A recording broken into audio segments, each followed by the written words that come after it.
as part of a roofing company, we have way more conversations about aesthetics than it ever did as part of a standalone solar company. And what you hit on is everybody would go solar if it looked great, but a large number of people do not want to put essentially flat screen TVs on their most prized possession. Hello and welcome to the Solar Maverick Podcast, where solar meets entrepreneurship and experience. I'm your host, Benoy Thanjan, so let's get into it. Hi, this is Benoy, your host of the Solar Maverick Podcast. I'm excited to interview Martin DeBono. He's the president of GAF Energy. GAF Energy is leading the way on improving the attractiveness of solar, creating roof-integrated solar and solar roofing solutions installed by master roofers that are designed to look good and last. Martin began his career in alternative energy in a somewhat unorthodox place. As a decorated officer on a nuclear submarine in the U.S. Navy, he has held sales and marketing positions at various tech companies, including Cisco, Siebel, Insightful, and Pure Networks. Prior to running GAF Energy, he headed SunPower's residential North American business and global commercial business and served as president of SunPower Capital. There's a lot of interesting insights that Martin provides during the podcast interview. Some of them are the best time to go solar is when you're getting a new roof. He also speaks about built-in photovoltaics, BIPV, how that's going to be the lowest cost of electricity for the residential customer over the long term, and how aesthetics are a big thing as far as the customer decision for residential, whether to go solar or not. And he also speaks about how GAF Energy is providing tax equity solutions for commercial industrial customers. Thank you for listening to the Solar Maverick Podcast. I hope you enjoy this episode. Thanks.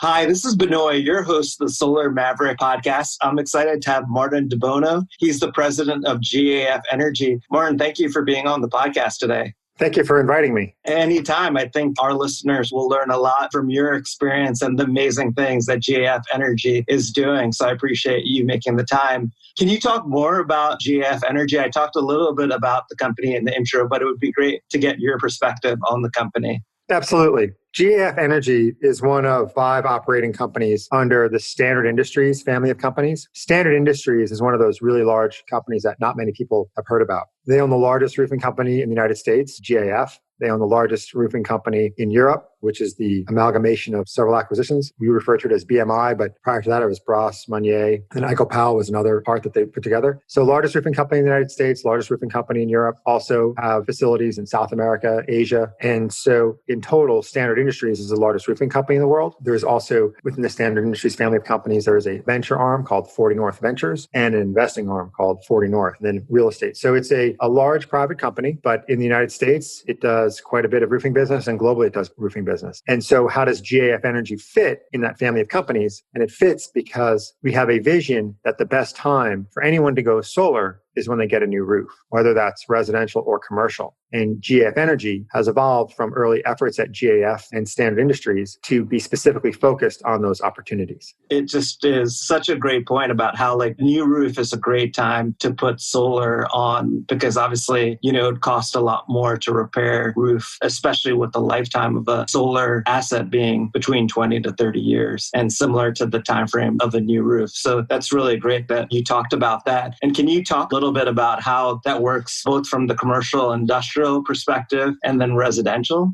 Certainly. Why don't I start with residential? With residential, GAF Energy has a building integrated product. So building integrated means that the solar is part of the building. In our case, the solar is the roof. The product's name is Decotech. It is a beautiful looking product that mounts directly to the roof decking. What that means is the plywood or the skip sheathing, which makes up the basis for every asphalt shingle roof in the United States, serves as a substrate onto which the solar is attached. And then just like a skylight, shingles and flashing are added around the solar. The benefit to the homeowner is, one, it looks fantastic. There are no lower profile, or it's as low profile as you can get. Second, there is only one project, meaning when you get your roof, you get roof and solar at the same time, as opposed to having to get a new roof, then find a roofing contractor that is going to come in and drill 160 odd quarter-inch holes through something you just paid, $10,000 to waterproof. And then finally, there's great peace of mind. GAF Energy, as part of the Standard Industries family of companies, has the backing of GAF and a warranty that's really really unsurpassed in the solar business. And that's due to the strength of the balance sheet of our parent company. So that's how it works on the residential side. On the commercial side, we don't provide any products, but we do provide financing. We don't provide any solar products, but we do provide financing. And if you leverage our financing in our roofing products at the time a commercial building has solar installed, then the building owner can rest assured that that roof will remain intact because GAF Energy, by investing in the solar system, has a very, very strong interest in making sure both the solar performs and the roof performs. Yeah, definitely. That is a great explanation of the business lines. And you also, as well, on the commercial industrial, provide the tax equity as well when you say financing, because that's obviously a huge piece to the puzzle. Yes, exactly. Like we provide the tax equity. We have a fantastic team led by a gentleman named Jason Barrett, works with our commercial roofing sales team. And as we go and look at various roofs, if they are looking to replace the roof, at that time, we work with our development partners to recommend a solar solution. We can provide the tax equity. Obviously, our development partners will find the sponsor equity, and voila, we can partner with them. They get benefits not just of a new GAF roof, but also the benefits of the solar production from that roof. Yeah, definitely. I mean, that's an amazing solution. And it's interesting to me because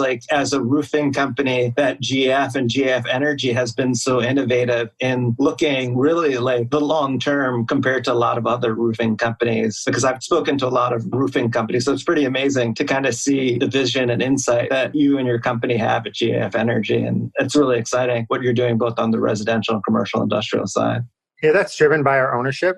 Standard Industries is a privately owned company, but from the ownership, they recognize that from a business perspective, there's a tremendous opportunity in solar, but also from a responsibility perspective, it's incumbent upon Standard Industries as a leader in the building material space to drive innovation because they're in a great position to help mitigate the impacts of carbon in the atmosphere to do so. And so it's the farsightedness of our ownership that has enabled the innovation on both the commercial and residential side. It's amazing to hear from you leading that charge. And I think it's really, really smart what you're doing and getting really ahead of the curve and being a first mover. And what really is interesting to me, as well as you talked about BIPV, building integrated photovoltaics. And, everyone's familiar like that Tesla with their product. What really got you attracted to move into this space?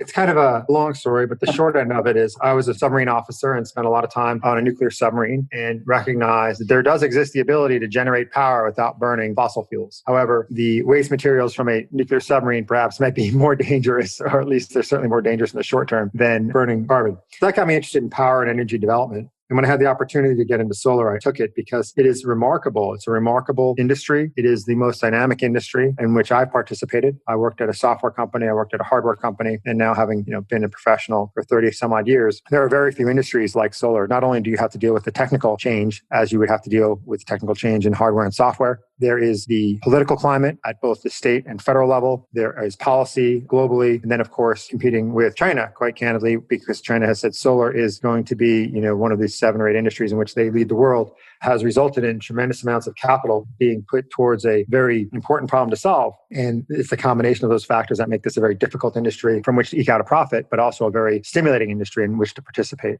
You have an amazing background, and that's great to explain. And then talking about the industry, I was curious with BIPV, how is its efficiency compared to a regular solar panel? And be interesting too to get your perspective on residential solar and how homeowners are extremely focused on how the panel looks. It would be just great to get your perspective of how far the technology has come for BIPV and compared to a regular panel. And what are some of the hesitations that homeowners, because I've heard design and the way the panel looks is a big issue for the homeowner. So I think there's a couple of points to be made in there. The only people that care about the efficiency of a solar cell are the people in the solar industry. Yes.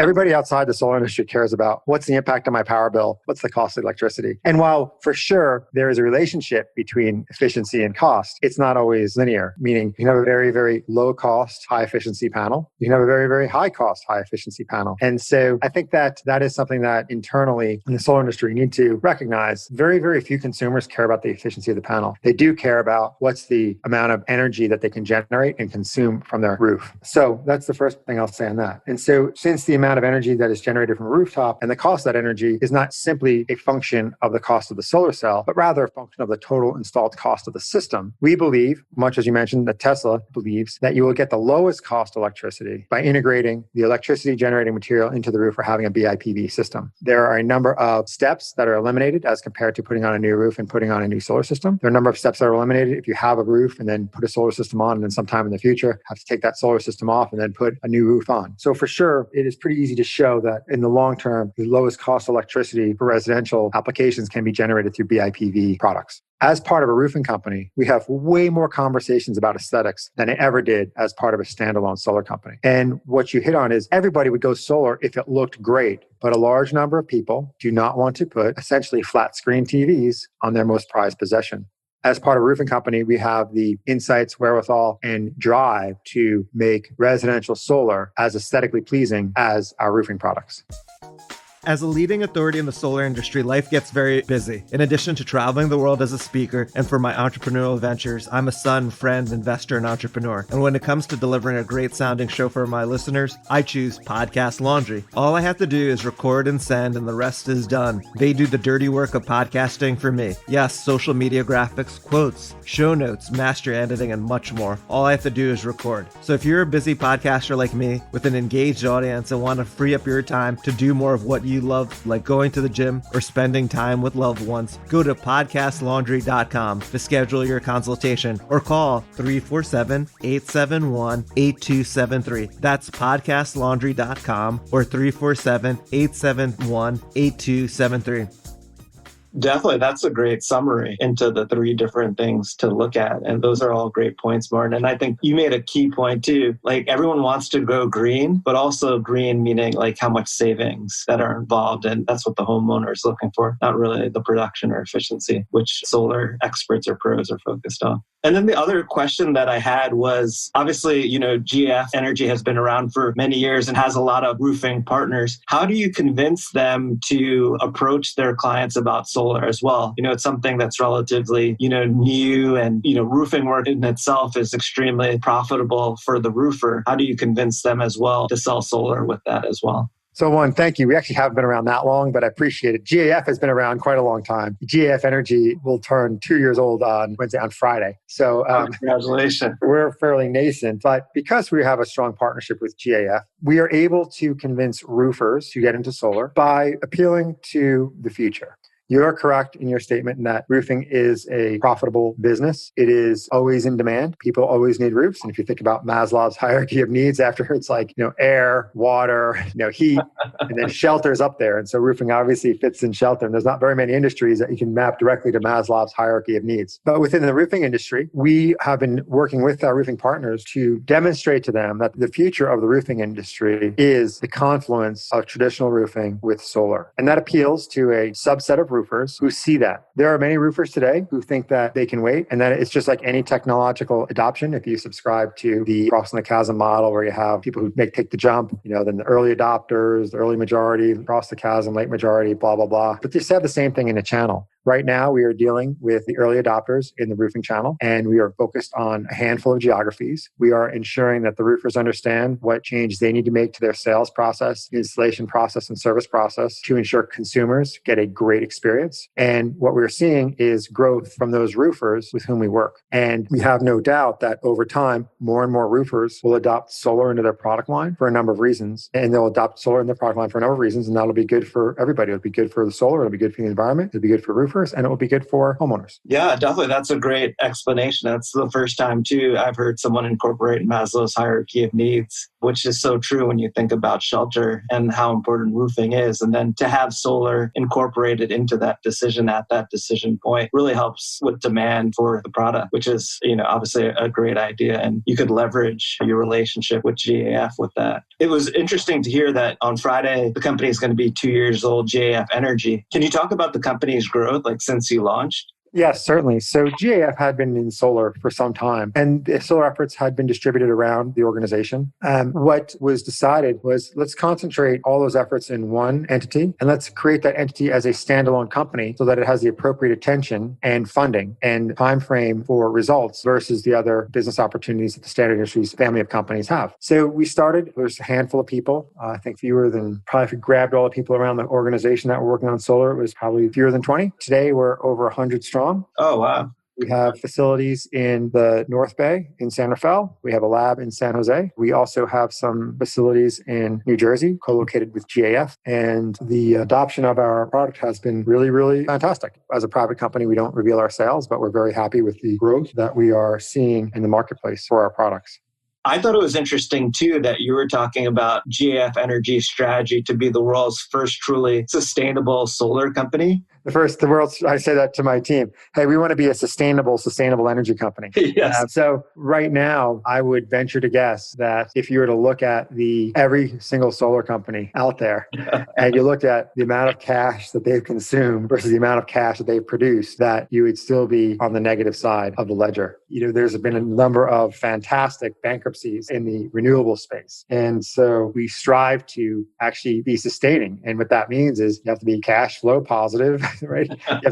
You can't just make your customers happy. You have to make your customers happy and your employees happy and your investors happy. And if you look throughout the last 20 years, how many renewable energy companies with great products and great offerings simply weren't sustainable? They required continuous injections of capital. And that's not to say that they won't be sustainable at some point. It's just right now, again, if you look at some of the collapses and the amount of cash that was consumed in those collapses, this many sustainable energy companies have simply not been sustainable. And then on the other side of the ledger, you have some massive companies that just have been able to raise a ton of debt, the state-owned enterprise, state-owned entities, financial institutions. Again, they don't necessarily generate cash, but they make a lot of solar panels, and they do that by leveraging the government funding. So our goal is to be a truly sustainable energy company. We need to be great for our customers, we need to be great for our employees, and we need to be great for our shareholders. It's interesting, as you mentioned, Martin, like how many sustainability companies or renewable energy companies have not survived. And obviously those three things that you talked about are so key on, having a company and it being successful for the long term. Can you talk about what trends you're seeing in solar from your vantage point? And it's been interesting to hear because you guys have been really kind of revolutionary and innovative on your approach to looking at things. Yeah, I think that most of the excitement and hype in solar today, from my perspective, revolves around storage. And that is not an area in which we currently have a significant investment. Again, I mentioned that Standard Industries has a venture arm, and we leverage our venture arm to make investments in storage companies. But GAF Energy, we are still essentially looking for what we believe will be the right platform to adopt. And I think as a result, everyone's gotten so enamored with storage. There's much more innovation on the storage side than on the solar side itself. I think that on the solar side, the people that are innovating are GAF Energy and Tesla. And that's really about it. There's also innovation on the financial products that are used to finance these programs. So companies like Sonova, they're innovating on the financial side, Mosaic. And I think there's continued innovation on the financing side because the Wall Street is more attuned to buying securities backed by cash flows from solar assets. So that's really where the innovation is. And again, I think there's a lot of opportunity for innovation on hardware, a lot of opportunity for innovation on aesthetics, a lot of opportunity for innovation on the installation process. And that's where companies like GAF Energy are focusing. Yeah, definitely. I agree with you, especially in the solar space. It would be great to quickly get your opinion on why lithium ion technology shouldn't be what to focus on energy storage. Well, I shouldn't say, I get in trouble when I talk about batteries. Again, it's not my particular area of expertise, but I know a little bit to be dangerous. I've had experience with batteries, especially, lithium as an element is not the most stable element. And so, but more importantly, rather than speaking specifically on whether lithium ion is the appropriate chemistry, I think that what I'd rather say is just look at the pace of evolution and the pace of innovation on battery storage. And it's very similar to that which took place in solar 10, 15 years ago, before the world standardized on crystallized silicon for solar. Right? Silicon, in that example, is the second most abundant element on the planet. And so it makes sense that you're going to be able to find a lot of it fairly inexpensively. For battery chemistries, there's so much that has not been explored yet. The actual penetration of batteries is minuscule. For all of the talk and all of the dollars going after batteries, actual number of consumer deployments of battery storage versus solar is tiny if you look at it across the United States and across the world. And so my perspective on batteries is the cost curve is such that if you delay your battery purchase by 2 few years, you will save so much more money because battery costs will have come down so much that it is a positive NPV proposition for the homeowner. And so for my own organization, I said, look, if people really want batteries for backup, I get that. We can help them find a qualified installer. But batteries with positive economic outcomes are so few and far between. And that's because there's still not been standardization on what's the appropriate chemistry for a residential use case. And I think that over the next 3 to 5 years, that the industry will standardize on a chemistry. I don't know what it is. And at that time, costs will come way down, and then you will have an economic proposition for storage. So I think for me, what happens is people get caught up in the hype and they want to chase the next new thing. And for sure, batteries will be the next new thing. But right now, batteries are more for peace of mind than for any economic value proposition. And given the total dollar amount that one needs to put out for batteries, I think that the market for people who will be able to buy that peace of mind for $20,000, $30,000, $40,000 is very, very small, as compared to the market for people who, for that same $10,000, $20,000, $30,000, can get phenomenal economic returns by investing purely in solar, except for commercial where you're avoiding demand charges. So those comments were just due to residential. Yeah, definitely. That makes sense. And I appreciate you defining that, because that's a good point about demand charges and potentially other uses of the battery as well. I really appreciate your time, Martin. This has been an amazing interview. If our listeners wanted to learn more about GAF Energy or you, what's the best way for them to do that? Go on our website, gaf.energy. We have a fantastic website there. I think that we also have a good presence on LinkedIn. We are hiring across the gamut for a variety of positions. So please, if anybody has any interest in GAF Energy, hit us up on LinkedIn or take a look at our website. And Brian, thank you so much for you. Thank you for the podcast. It's great to see people out there explaining to the rest of the world how solar works, because we need to do a better job. We really want to make a bigger difference. Yeah, and I appreciate you making the time and really having your voice out there and really educating the public. So thank you for your time. And we'll have all the information about GF in the notes of the podcast. And thank you again. This has been an amazing interview. Well, thank you. All right. Have a wonderful day. Cheers. Thank you.